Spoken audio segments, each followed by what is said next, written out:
عمر ابن سعد نے یہ خط امام حسین علیہ السلام کے پاس بھیج دیا اور امام حسین علیہ السلام نے جواب دیا کہ یہ ہرگز نہیں ہو سکتا، اب اس کے سوا اور کوئی راہ چارہ نہ تھی کہ جنگ ہو۔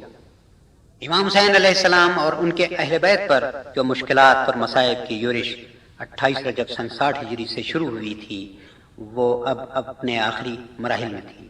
اس کے باوجود امام مظلوم کی 4 سالہ بچی سکینہ، خردسال رقیہ بنت مسلم، کمسن امام محمد باقر، امام علی مقام علیہ السلام کی قابل احترام بہن حضرت زینب کبریٰ اور حبش کی رہنے والی گھر کی قدیم کنیز فضہ تک تمام خیمہ نشینوں میں اضطرابی ماحول کے باوجود ایک ایسا پروقار اطمینان تھا جس کی مثال کسی زمانے میں کسی سے ممکن نہ ہو سکی۔ امام پر پانی بند کرنے کا انتظام دوسری محرم کو ہی ہو گیا تھا، جب ابن زیاد نے حر بن یزید ریاحی کو امام حسین علیہ السلام کے ساتھ سختی سے پیش آنے کا حکم دیتے ہوئے دریا سے دور ان کے خیمے لگوانے کو کہا تھا۔ امام کے اصحاب، اہل بیت، بچے سب صحرائے عرب کے تیز چمکتے سورج کی حرارت و تمازت سے دشواریوں میں تھے ہی کہ 7ویں محرم سے ابن زیاد کے خصوصی مراسلے کے نتیجے میں فرات کا پانی یکسر بند کر دیا گیا۔ فرات کے گھاٹ پر عمرو بن حجاج نے 500 سواروں کا پہرا بٹھا دیا تاکہ خیام حسینی تک ایک قطرہ آب بھی نہ جانے پائے۔ اس کے علاوہ طنزیہ فقرے اور چھپتے ہوئے جملے بھی استعمال کیے جانے لگے کہ اے حسین دیکھو، یہ دیکھو، نیلے آسمان کے نیچے پانی بہہ رہا ہے مگر تم مرتے دم تک بھی نہ پا سکو گے۔ کوئی کہتا تھا کہ حسین یہ پانی موجود ہے جس میں سب انسان منہ ڈالتے ہیں، عراق کے اونٹ گھوڑے اور دوسرے جانور بھی پیتے ہیں مگر تم ایک قطرہ بھی نہ چکھ سکو گے۔ بعض روایت میں ہے کہ ایک بار امام کے چھوٹے بھائی حضرت عباس علیہ السلام اور ایک بار جناب بریر حمدانی اپنی شجاعت کے بل بوتے پر نہر سے پانی لائے تھے، لیکن یہ بہرحال 8ویں محرم سے پہلے کا واقعہ مانا گیا ہے، اگرچہ یہ روایت بھی واضح اور زیادہ مستند نہیں ہے۔ البتہ یہ روایات مسلمات میں سے ہیں کہ 8ویں، 9ویں اور 10ویں کو تمام لوگ پیاسے رہے، اور امام کی عالی ظرفی کہ وہ اپنے طاقت کے استعمال کے بجائے اتمام حجت سے کام لیتے رہے۔ بچے پیاس سے تڑپتے رہے۔ 8 محرم گزر گئی۔ 9 محرم کو عصر کا وقت تھا۔ صلح کی ایک اور کوشش شمر بن ذی جوشن کی وجہ سے ناکام ہو چکی تھی۔ امام حسین علیہ السلام عصر کی نماز کے بعد خیمے کے دروازے پر تلوار کا سہارا لیے گھٹنوں پر سر رکھے بیٹھے تھے کہ یکایک دشمن نے چڑھائی کر دی۔ امام حسین علیہ السلام چونکے، اپنے وفادار بھائی حضرت عباس علیہ السلام کو بلایا اور صورتحال دریافت کرنے کے لیے روانہ کیا۔ عباس گئے، حالات دریافت کیے اور واپس آ کر کہا کہ وہ اقرار بیعت یا جنگ سے کم پر راضی نہیں۔ امام علی مقام علیہ السلام نے پھر عباس کو بھیج کر ایک شب کی مہلت طلب کی کہ یہ رات ہم عبادت خدا اور تلاوت و استغفار میں بسر کر لیں۔ عمر سعد نے اپنے ساتھیوں سے مشورہ کر کے ایک شب کی مہلت دے دی اور کہلوایا کہ کل تک آپ یزید کی اطاعت قبول کر لیں ورنہ جنگ اور قتل کے لیے تیار رہیں۔ امام حسین علیہ السلام نے ایک شب کی مہلت اس لیے نہیں لی تھی کہ وہ ایک رات میں جنگ کی کوئی تیاری کر لیں گے یا کہیں سے امداد اور کمک منگا لیں گے۔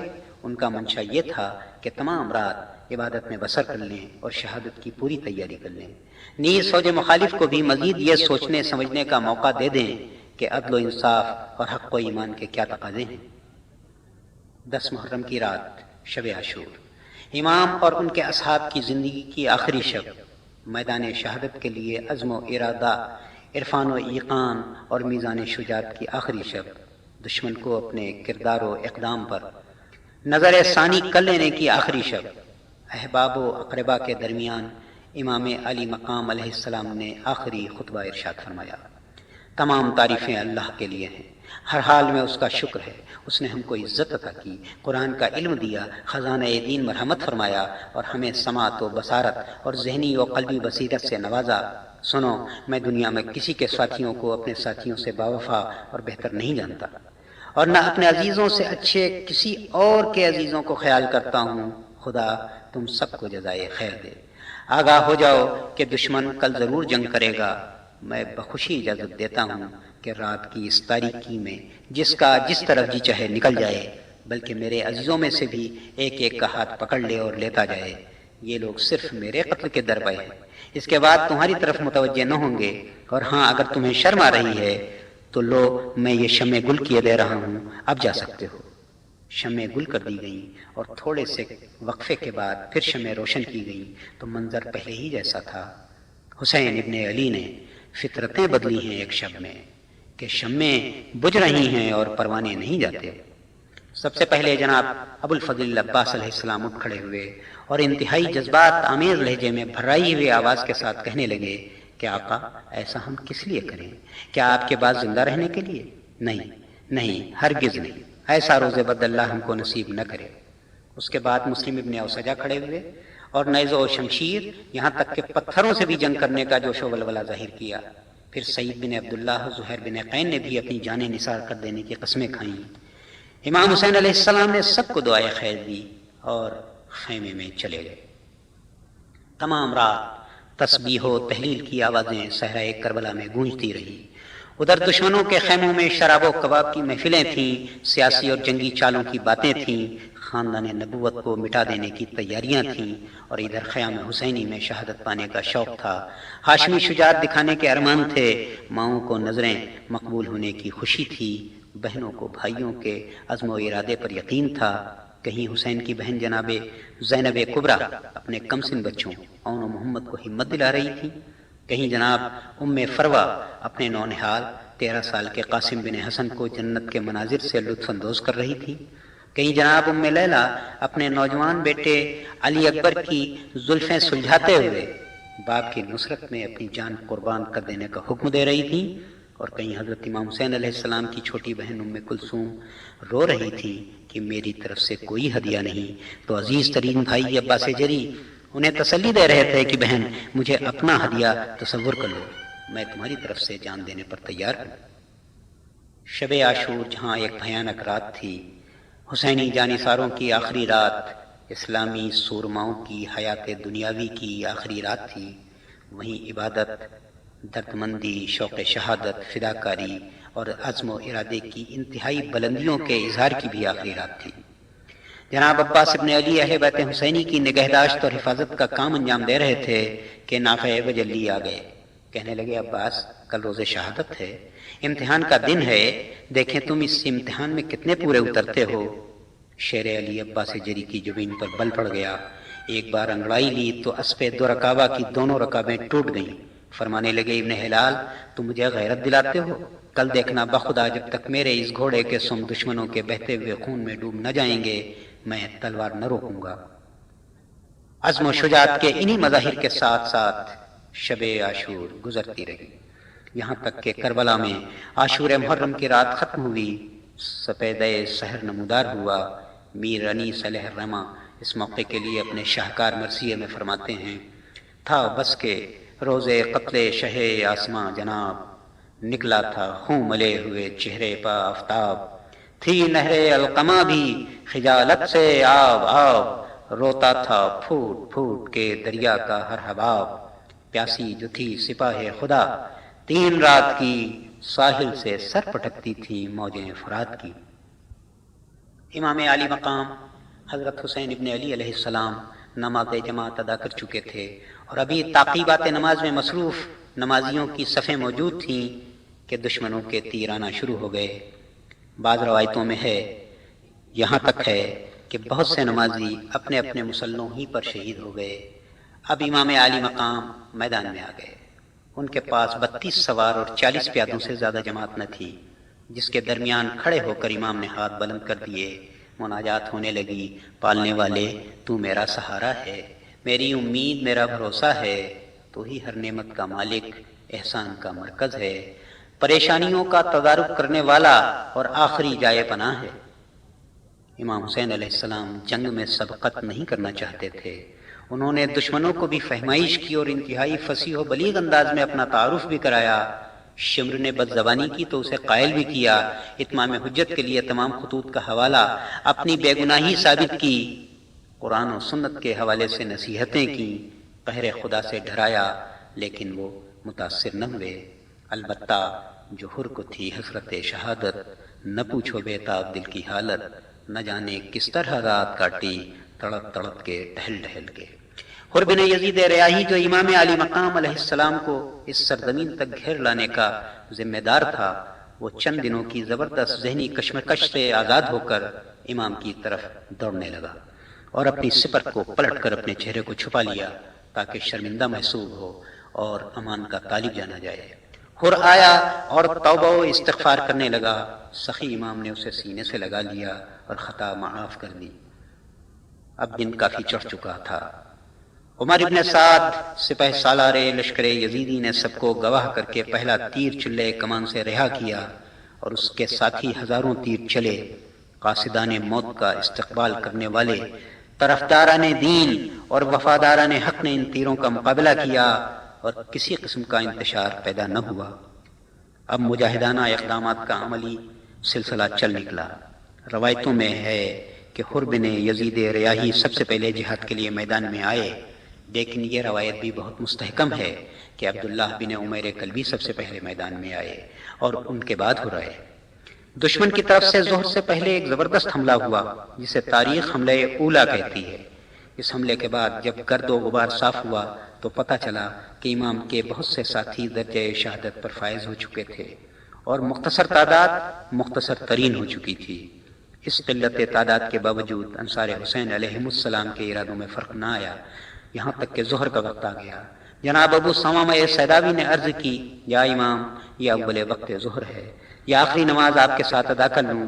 امام نے دعا دی کہ خدا تمہیں نماز گزاروں، اور یہ آپ نے دشمن سے نماز کی مہلت طلب کی، مگر حسین بن تمیم نے یہ کہہ کر مضحکہ اڑایا کہ تمہاری نماز قبول نہیں ہے۔ یہ سن کر جناب حبیب نے مظاہر کو غیظ آ گیا اور پرجوش لہجے میں کہا کہ آقا مجھے اجازت دیجیے، اب میں آپ کے جد محترم حضرت رسول اکرم صلی اللہ علیہ وآلہ وسلم کے ساتھ جنت میں نماز پڑھوں گا۔ پھر وہ حسین ابن تمیم پر ٹوٹ پڑے، مگر حسین بن تمیم بچ گیا۔ حبیب یہاں تک لڑے کہ ان کی شہادت ہو گئی۔ عارف شریعت امام علی مقام علیہ السلام نے حالت جنگ میں نماز خوف شروع کی۔ جبین ناز بانداز راز کیا کہنا، رجوع قلب بشان نیاز کیا کہنا، سپر بنے ہیں سید و زہیر کے سینے، حسین ابن علی کی نماز کیا کہنا۔ جناب زہیر بن قین اور جناب سعید بن عبداللہ امام علی مقام علیہ السلام کے آگے کھڑے ہو گئے اور دشمنوں کے تیر اپنے سینوں پر روکتے رہے، یہاں تک کہ امام کی نماز تمام ہوئی اور وہ دونوں مردان خدا بھی تمام ہو گئے۔ ظہر و عصر کے درمیان امام علیہ السلام کے اصحاب باوفا جناب سلمان، عمر، نافع، شوذب، عابس بن شبیب، عبداللہ، عبد الرحمن، حنظلہ، سیف، مالک جون حبشی، انس، حجاج، زیاد، سالم، سعد، عمر، عنب، یزید بن تثبیت، زید بن معقل، رافع، بشر اور سوید وغیرہ شہید ہو کر جنت اعلیٰ پہنچ چکے تھے۔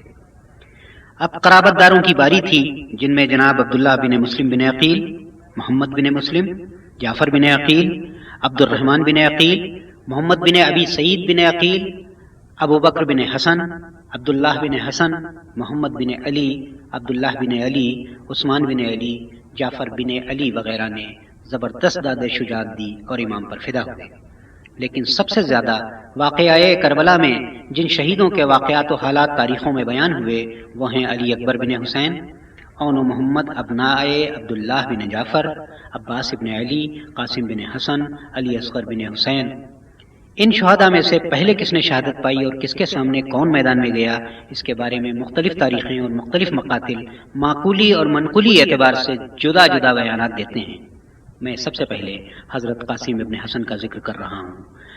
آپ جناب امام حسن کے بیٹے تھے، انتہائی حسین و جمیل، نرم و نازک، 13 سال کے، کم سن۔ آپ نے ایک یادگار جنگ صرف پیراہن میں بغیر زرہ پہنے ہوئے لڑی تھی اور نامی گرامی پہلوان ارزق شامی کو چاروں بیٹوں سمیت قتل کیا تھا، لیکن دشمنوں کی کثرت اور حملے کے سبب جناب قاسم کی شہادت ہوئی۔ قاسم نے اپنے چچا امام حسین علیہ السلام کو پکارا، امام جھپٹتے ہوئے پہنچے تو فوجوں میں خوف کے سبب ہلچل ہوئی اور درمیان میں قاسم ابن حسن پامال ہو گئے۔ امام کو قاسم کی موت بہت شاق گزری اور برملا آپ نے قاسم کی پارا پارا لاش کو سینے سے لگاتے ہوئے نوحہ پڑھا۔ 9 اور 11 سال کے اور محمد جناب عبداللہ بن جعفر طیار کے دونوں بیٹے اور حضرت زینب کبریٰ سلام اللہ علیہا کے فرزند تھے۔ عاشور کے دن جناب زینب نے بڑی مشکل سے اجازت جہاد دلوائی تھی اور میدان جنگ میں بھیجتے ہوئے پیاسے بچوں کو فرات کی جانب جانے سے منع کیا تھا۔ اون و محمد نے مل جل کر اتنی زوردار جنگ کی کہ قلب لشکر میں گھس کر سپہ سالار لشکر یزیدی عمر ابن سعد کے خیمے میں داخل ہو گئے اور عمر سعد پشت خیمہ پھاڑ کر بھاگ گیا۔ پھر فوج یزید نے ان دونوں کمسن بھائیوں کے درمیان آ کر دونوں کو الگ کر دیا اور ایک ایک کو گھیر کر شہید کر دیا۔ خیمے میں خبر شہادت پہنچی تو مادر گرامی جناب زینب نے سر سجدے میں رکھ دیا اور شکر خدا ادا کیا۔ حضرت عباس ابن علی جناب فاطمہ کلابیہ ام البنین کے 30 سالہ کڑیل جوان فرزند علمدار جماعت حسینی تھے۔ بڑے باوفا، بہت بہادر، اہل بیت کے محافظ، بھائی کے قوت بازو، بہنوں کی آس اور بچوں کی ڈھارس۔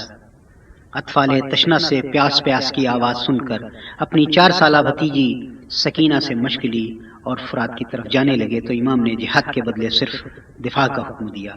حضرت عباس علمدار خیمے سے نکلے، فوجوں کو چیرتے ہوئے دریا پر پہنچے۔ مشق بھری مگر وفا کا یہ عالم کہ نہ خود پانی پیا نہ ان کے اسپے وفادار نے پانی پر توجہ کی۔ واپس مڑے، فوجوں نے گھیرا، کھجور کے ایک درخت کی آڑ سے ایک ظالم نے تلوار کا وار کیا۔ داہنا ہاتھ قلم ہوا، پھر بایاں ہاتھ قطع ہوا۔ مشق پر ایک تیر آ کر لگا اور پانی بہنے کے ساتھ ساتھ سقائے سکینہ کی آس بھی ٹوٹ گئی۔ اور جب سر پر گرز گراں کا وار ہوا تو آپ اپنے گھوڑے پر سنبھل نہ سکے۔ زمین پر تشریف لاتے ہی اپنے بھائی، اپنے آقا حسین کو آواز دی۔ امام نے سنا تو آہ بھر کر فرمایا، العان انکسر الظہری وقلت حیلتی، آہ اب میری کمر ٹوٹ گئی اور راہ چارہ مسدود ہو گئی۔ امام دوڑ کر پہنچے، سر اپنے زانوں پر رکھ لیا۔ عباس نے آخری وصیت کی کہ میری لاش خیمے میں نہ لے جائیے گا، میں سکینہ سے حد درجہ شرمندہ ہوں کہ پانی نہ پہنچا سکا۔ اب ذکر ہے امام حسین علیہ السلام کے بیٹے علی اکبر شبیہ رسول کا۔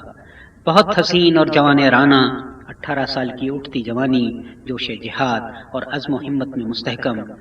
اجازت جہاد کے طالب ہوئے تو بے کس باپ نے ہاتھ بلند کر دیے، خداوندا تو گواہ رہنا، یہ وہ جوان جا رہا ہے جو سیرت و صورت، رفتار و گفتار میں تیرے رسول پاک صلی اللہ علیہ وآلہ وسلم سے مشابہ ہے۔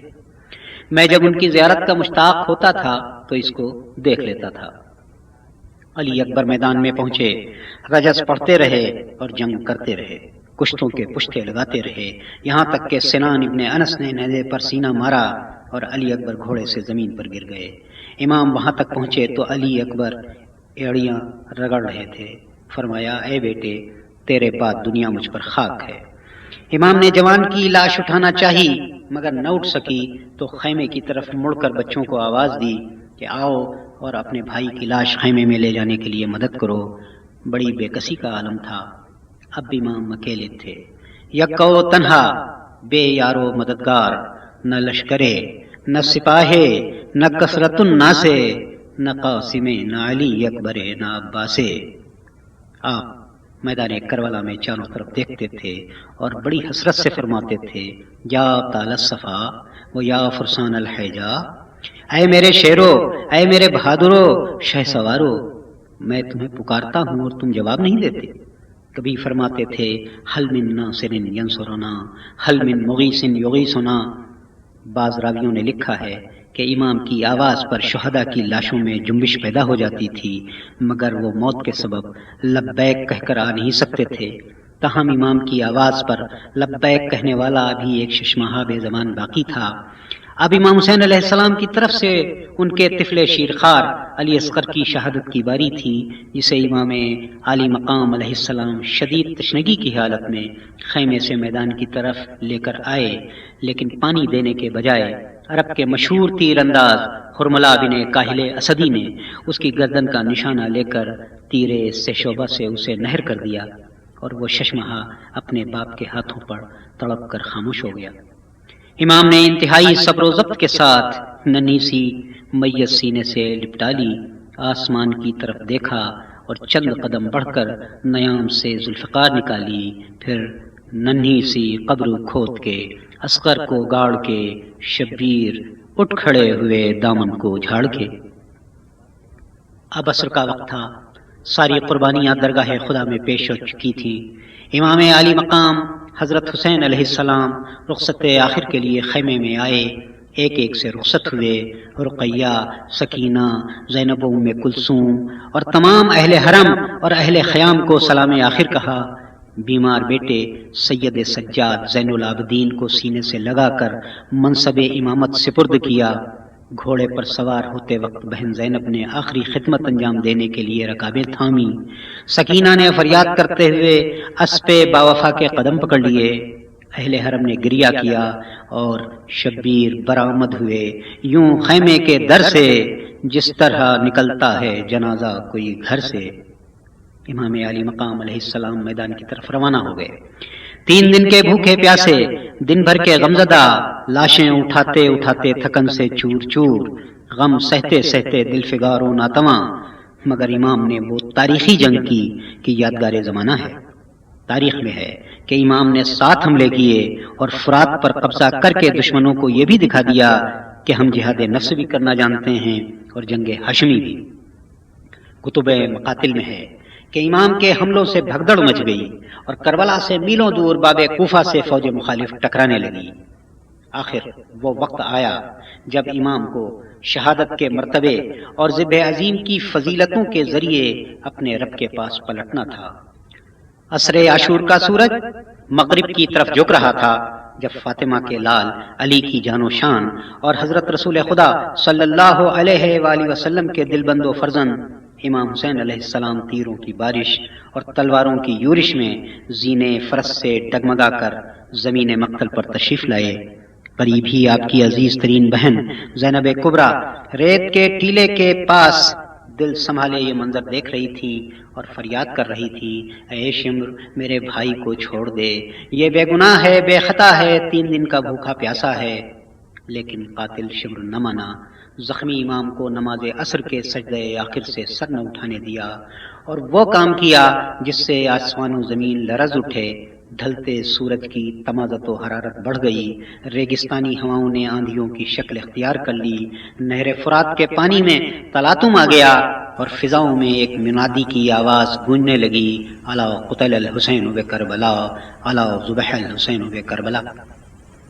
سامعین گرامی، عاشور محرم سن 61 ہجری مطابق 10 اکتوبر 680 عیسوی بروز جمعہ شام سے پہلے پہلے امام حسین علیہ السلام مئے اصحاب و اعزاء شہید کر دیے گئے۔ اس کے بعد خیام حسینی میں آگ لگا دی گئی، عورتوں کے سروں سے چادریں چھین لی گئیں، غریبوں کا سامان و اسباب لوٹ لیا گیا، ننھی سکینہ کے تماچے مار کر کانوں سے بندے یوں کھینچے گئے کہ کان پھٹ کر لہو لہان ہو گئے، بیمار امام زین العابدین علیہ السلام کے نیچے سے بستر یوں کھینچا گیا کہ آپ منہ کے بھل زمین پر گر پڑے۔ بے کس عورتیں آہوزاری اور فریاد کے سوا کر بھی کیا سکتی تھیں۔ ادھر میدان میں لاش حسین کی پامالی کے بعد سر کاٹ کر ایک فوجی خلی کے حوالے کیا گیا اور دیگر شہداء کے بھی سر کاٹے گئے، جنہیں شمر، قیس، عمر اور عروہ کے ساتھ کوفے بھیج دیا گیا۔ خون شہیداں کی بو سے بسی ہوئی وہ شام جسے دنیا آج شام غریباں کہتی ہے، بڑی دردناک، بڑی بھیانک، اداس اور سوگوار تھی۔ رات بھر بچے کھلے آسمان کے نیچے ریت پر بیٹھے روتے رہے۔ اندھیرے میں زینب و ام کلثوم اپنی پوری ہمت سمیٹ کر بچوں کی تسلی، عورتوں کی نگہداشت اور بیمار امام زین العابدین علیہ السلام کی تیمارداری کرتی رہیں۔ اس بھیانک اور سوگوار رات کے کئی پردرد واقعات ہیں جنہیں مستند کتب مقاتل میں پڑھا جا سکتا ہے۔ 11 محرم کو عمر 7 سپہ سالار لشکر یزید نے اپنی فوج کے کشتوں پر نماز جنازہ پڑھی اور دفن کیا، جبکہ امام علی مقام حضرت حسین علیہ السلام اور دیگر شہداء راہ خدا کی بے سر لاشیں بے گور و کفن چھوڑ کر کوفے جانے کی تیاری کی۔ اہل بیت حسین علیہ السلام قیدی بنائے گئے اور بیمار امام زین العابدین علیہ السلام کو ہتکڑی بیڑی میں پابند کیا گیا اور کشاں کشاں تمام لوگوں کو انتہائی شقاوت اور بے رحمی کے ساتھ مقتل کی طرف سے شہداء کی لاشوں کے پاس سے گزارتے ہوئے کوفے جانے والے راستے پر لایا گیا۔ بے کجاوا بے محول اونٹوں پر خاندان رسالت کی بہو بیٹیاں اپنے چہروں کی پردہ پوشی کے لیے سر کے بال لٹکائے ہوئے گریہ وزاری میں مصروف، اور آگے آگے بیمار امام ہراول اونٹ کی مہار پکڑے ہوئے ساربانی کے فرائض انجام دیتے ہوئے۔ کربلا سے 47 میل دور شہر کوفہ کی آئینہ بندی ہو رہی ہے۔ جشن کی تیاریاں ہیں۔ ابن زیاد کا حکم ہے کہ کوئی ہتھیار لگا کر نہ چلے، پہرا سخت ہے۔ پھر بھی جن لوگوں کو واقعے کا علم ہو چکا ہے ان میں سے خاندان رسالت سے محبت رکھنے والے رو رہے ہیں۔ ایک شخص نے جو ابھی ابھی حج کر کے کوفے پہنچا تھا، کسی سے پوچھا کہ یہ بازار کیوں سجائے جا رہے ہیں، تو جواب ملا کہ کیا تم نے نہیں دیکھا کہ قتل حسین سے سورج کو گرہن لگ گیا؟ تمام آبادیاں غم میں ڈوب گئیں۔ خاندان رسالت جو دوسروں کی فریاد سنتا تھا آج خود فریادی ہے۔ آج مسلمانوں کی گردنوں میں رسوائی کا طوق پڑ گیا ہے اور وہ ذلیل ہو چکے ہیں۔ وہ کوفہ جہاں امیر المومنین حضرت علی ابن ابی طالب کل تک حکومت کر رہے تھے اور ان کی بیٹیاں شہزادیاں تھیں، آج کنیزوں کی صورت میں کوفے کی گلیوں سے گزر رہی ہیں۔ جناب زینب سلام اللہ علیہا ایک برہنہ پشت اونٹ پر 2 زانو ہو کر بالکل مولا علی کے لہجے میں کوفے والوں سے خطاب کر رہی ہیں۔ بشیر اسدی کہتا ہے کہ میں نے اس سے پہلے کبھی کسی خاتون کو اتنی پردرد، دل نشین اور پرزور تقریر کرتے نہیں سنا۔ جناب زینب سلام اللہ علیہا فرماتی ہیں، اے اہل کوفہ، تم روتے ہو، خدا کرے تمہارے آنسوؤں کو تھمنا نصیب نہ ہو اور تمہارے نوحوں میں سکون پیدا نہ ہو۔ تم نے رسول اللہ صلی اللہ علیہ وآلہ وسلم کے دل کو زخمی کیا، ان کے اہل بیت کو بے پردہ کیا۔ یاد رکھو آخرت کا عذاب سخت ہوگا۔ اس چند روزہ مہلت سے خوش نہ ہو، خدا تو ایک مخصوص وقت تک ہی تمہیں چھوڑے گا، اسے جلدی کی ضرورت نہیں، کیونکہ اسے موقع ہاتھ سے چلے جانے کا اندیشہ نہیں ہے۔ یہ پر اثر خطبہ سننا تھا کہ کوفے میں کہرام برپا ہو گیا، در و بام رونے لگے۔ اس کے بعد امام زین العابدین علیہ السلام نے بھی اپنی نقاہت اور کمزوری کے باوجود اہل کوفہ سے خطاب کیا تو لوگوں کی سمجھ میں پوری بات آ گئی، اور یہیں سے واقعہ کربلا کی نشر و شہرت کا کام شروع ہوا، اور اپنے تو اپنے غیروں پر بھی اس کا سخت اثر ہوا۔ چنانچہ جب ایک قاتل سر حسین لیے دربار ابن زیاد میں پہنچا تو کہنے لگا، اے امیر، میری سپر کو سونے چاندی سے بھر دے، کیونکہ میں نے اس کو قتل کیا تھا جو ذی عزت تھا، حسب و نسب میں سب سے بہتر تھا، اور جو بچپن میں دونوں قبلوں کی طرف نماز پڑھ چکا تھا۔ ابن زیاد نے یہ سنتے ہی غضبناک ہو کر اسے قتل کرا دیا، اور پھر قیدیوں کو دربار میں لانے کا حکم دیا۔ حسین شہید کے پسماندگان مقید، اسیر، غلاموں، کنیزوں کی طرح دربار میں لائے گئے تو ابن زیاد نے ان کا دل دکھانے کے لیے سر امام کے لب و دندان مبارک پر یہ کہہ کر چھڑی سے ضرب لگانا شروع کی کہ انہی لبوں سے تم نے انکار بیعت کیا تھا۔ یہ بے ادبی دیکھ کر حضرت رسول اکرم صلی اللہ علیہ وآلہ وسلم کے ایک صحابی سے ضبط نہ ہو سکا، بول اٹھے، اے ابن زیاد، یہ وہ لب ہیں جن پر میں نے خود حضرت رسول اللہ صلی اللہ علیہ وآلہ وسلم کو بوسا کرتے دیکھا ہے۔ انس بن مالک بھی دربار میں موجود تھے، وہ رو رو کر کہنے لگے، ابن زیاد، یہ حسین سب سے زیادہ اپنے نانا سے مشابہ تھے۔ مگر ابن زیاد نے کسی ایک کی نہ سنی اور جناب زینب کی طرف اشارہ کر کے کہا، یہ کون ہے؟ کسی کنیز نے کہا کہ یہ زینب بنت علی ہیں۔ تب ابن زیاد نے آپ کو مخاطب ہو کر کہا کہ خدا کا شکر ہے کہ اس نے تم لوگوں کو رسوا کیا، تمہیں قتل کیا اور تمہارا جھوٹ کھل گیا۔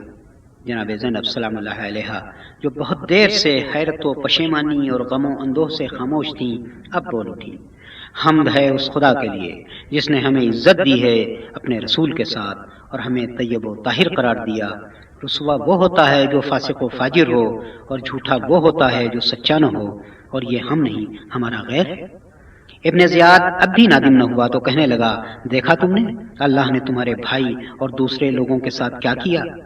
جناب زینب سلام اللہ علیہ نے برجستہ جواب دیا، وہ خدا کے نیک بندے تھے جن کے لیے شہادت مقدر تھی اور جو قربان گاہ میں اپنے پیروں سے چل کر گئے۔ ان قریب تیرا آمنا سامنا ہوگا تو تجھ کو جواب دہی کرنا پڑے گی۔ یہ سن کر ابن زیاد مشتعل ہو گیا اور تازیانے سے ایذا دینا چاہی، مگر عمر بن حریث نے روک لیا۔ اس کے بعد ابن زیاد امام زین العابدین علیہ السلام کی طرف متوجہ ہوا اور ان سے بھی کم و بیش اسی قسم کے سوالات و جوابات ہوئے۔ آخر میں ابن زیاد نے لاجواب ہو کر امام کے قتل کا حکم دے دیا تو آپ نے فرمایا ابن زیاد تو ہمیں موت سے ڈراتا ہے؟ بخدا قتل ہونا ہماری عادت اور شہادت پانا ہماری فضیلت ہے۔